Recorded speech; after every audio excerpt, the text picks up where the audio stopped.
بسم اللہ الرحمن الرحیم۔ رسول اللہ صلی اللہ علیہ وسلم کی دینی حیثیت کے حوالے سے ہم عرض کر رہے تھے،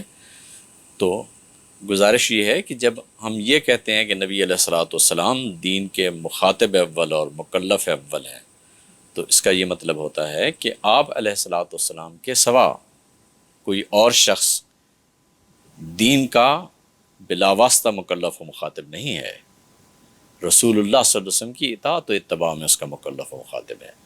آج کوئی شخص ہاتھ میں قرآن مجید پکڑ کر قرآن مجید کی کوئی تفسیر بیان کرنے لگے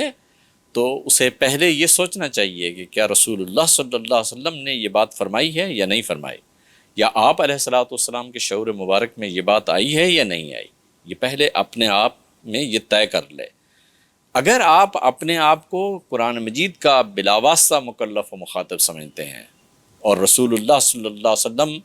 کی حیثیت کو آپ جو بھی بنانا چاہیں، آپ ماخذ دین ٹھہرائیں، آپ علیہ الصلوۃ والسلام کی لاکھ تعریفیں کریں، آپ علیہ الصلوۃ والسلام کے متعلق جو کچھ بھی بیان کرتے رہیں، وہ دینی حیثیت جو نبی علیہ الصلوۃ والسلام کو تنزیل من رب العالمین کے مقابلے میں حاصل ہے، آپ اس کو اپنی آنکھوں سے اوجھل کر رہے ہیں۔ آپ امت کے پورے شعور سے اپنے آپ کو ہٹا رہے ہیں۔ امت کا پورا شعور یہ ہے کہ رسول اللہ صلی اللہ علیہ وسلم دین میں ہمارے امام ہیں۔ نبی علیہ الصلوۃ والسلام نے جو کچھ دین سمجھا ہے ہم نے وہی کچھ سمجھنا ہے۔ ہم قرآن مجید کے بلا واسطہ مکلف و مخاطب نہیں ہیں، ہم سنت کے بلا واسطہ مکلف و مخاطب نہیں ہیں، رسول اللہ صلی اللہ علیہ وسلم کی اطاعت و اتباع میں اس کے مکلف و مخاطب ہیں۔ تو جب آپ رسول اللہ صلی اللہ علیہ وسلم کے بارے میں یہ بات طے کر لیتے ہیں کہ آپ علیہ الصلوۃ والسلام اس کے پہلے مکلف و مخاطب ہیں، تو یہ بات ذہن میں رکھیے کہ اب آپ نبی علیہ الصلوۃ والسلام کو واقعتاً بشر کے درجے میں رکھ کر بات کر رہے ہیں۔ اگر آپ نبی علیہ الصلوۃ والسلام کو بشر کے درجے سے ماورا کرنا چاہتے ہیں، یا معاذ اللہ آپ علیہ الصلوۃ والسلام کو بشر کے درجے سے نیچے لانا چاہتے ہیں یا بشر کے درجے سے اوپر لے جانا چاہتے ہیں، تو یہ اب صرف آپ کا خیال ہے، یہ صرف آپ کا خیال ہے۔ رسول اللہ صلی اللہ علیہ وسلم پر نازل ہونے والے دین میں اس کی کوئی گنجائش نہیں ہے۔ نبی علیہ الصلوۃ والسلام کے متعلق آپ جو کچھ جی چاہے کرتے رہیے، لیکن جب آپ دین کے ریفرنس میں بات کریں گے اس میں تو یہ ضروری ہے کہ نبی علیہ الصلوۃ والسلام کو جس طرح سے اللہ تبارک و تعالیٰ نے قرآن مجید میں جس حیثیت سے آپ علیہ الصلوۃ والسلام کو پیش فرمایا، اسی طرح سے آپ علیہ الصلوۃ والسلام کو اسی نظر سے دیکھنا ہے۔ آپ علیہ الصلوۃ والسلام بشر ہیں، دوسرے بشر کی طرح آپ صلی اللہ علیہ وسلم بشر ہیں، اور جس طرح اللہ تبارک و تعالیٰ نے نبی علیہ الصلوۃ والسلام کو مخاطب فرمایا ہے بحیثیت بشر، اسی طرح سے دوسرے انسانوں کو مخاطب فرمایا ہے۔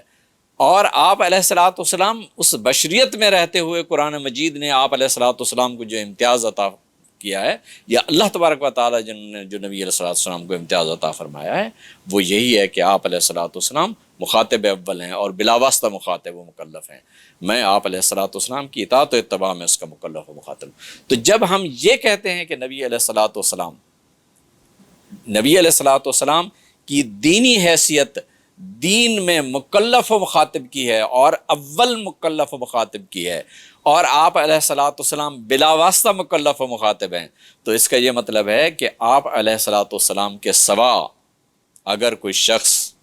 اپنے آپ کو اس انداز سے پیش کرتا ہے کہ وہ قرآن مجید کے آج کوئی ایسے معنی بھی اخذ کر سکتا ہے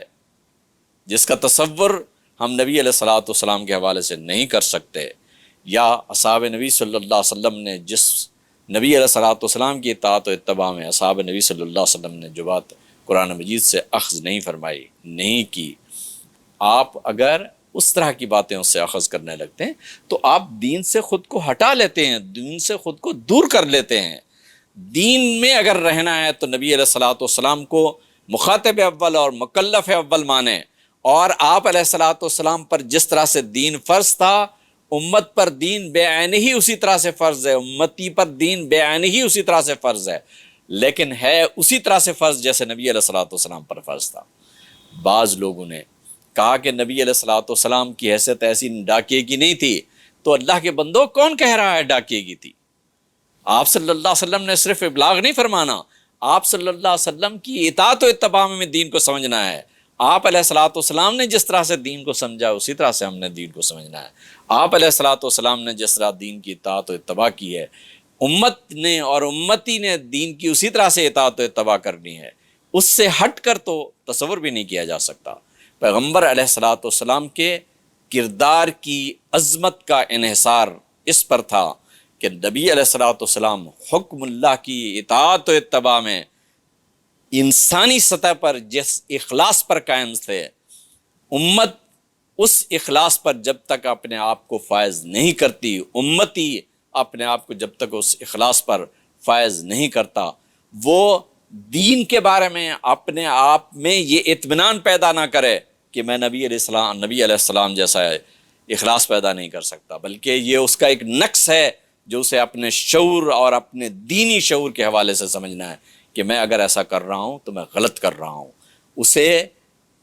اس احساس گناہ سے آپ نجات دلا کر اسے ایک ایسے لیول پر لا کھڑا کرتے ہیں جہاں نبی علیہ الصلوۃ والسلام کی ذات اقدس کے حوالے سے تو آپ بڑے تصور قائم کرتے ہیں، لیکن یہ جو بنیادی تصور ہے کہ نبی علیہ الصلوۃ والسلام نے جس طرح سے اللہ کے حکم کی اطاعت و اتباع فرمائی ہے، مجھ پر بھی نبی علیہ الصلوۃ والسلام کی اطاعت و اتباع میں اللہ کے حکم کی اطاعت و اتباع بھی مجھ پر اسی طرح سے فرض ہے جیسے نبی علیہ الصلوۃ والسلام پر تھی۔ تو اطاعت رسول اسی چیز کا نام ہے کہ آپ حکم اللہ کی اطاعت و اتباع بے عین ہی اسی طرح سے کریں جس طرح سے رسول اللہ صلی اللہ علیہ وسلم نے کی ہے۔ آپ صلی اللہ علیہ وسلم کی بشریت نے آپ صلی اللہ علیہ وسلم کی بشریت میں وحی خداوندی نے کمی کی تھی، نابیشی کی تھی۔ آپ علیہ الصلوۃ والسلام کامل بشر تھے اور آپ علیہ الصلوۃ والسلام اسی بشریت کے دائرے میں رہ کر ہی اللہ کے حکم کی اطاعت و اتباع کر رہے تھے۔ امتی اس وقت تک دین کے دائرے میں کھڑے ہو کر رسول کی اطاعت کا کوئی تصور پیدا نہیں کر سکتا جب تک وہ حکم اللہ کی اطاعت و اتباع میں اپنے آپ کو اس لیول پہ، اس سطح پر نہ لے جائے جس سطح پر نبی علیہ الصلوۃ والسلام کھڑے ہیں۔ اس سے پہلے اگر آپ اپنے لیے کوئی اطمینان کی جگہ تلاش کر رہے ہیں تو یاد رکھیے یہ آپ کو ایک کمفرٹ زون تو دے دے گا مگر آپ کو دین سے محروم کر دے گا، ایمان سے محروم کر دے گا۔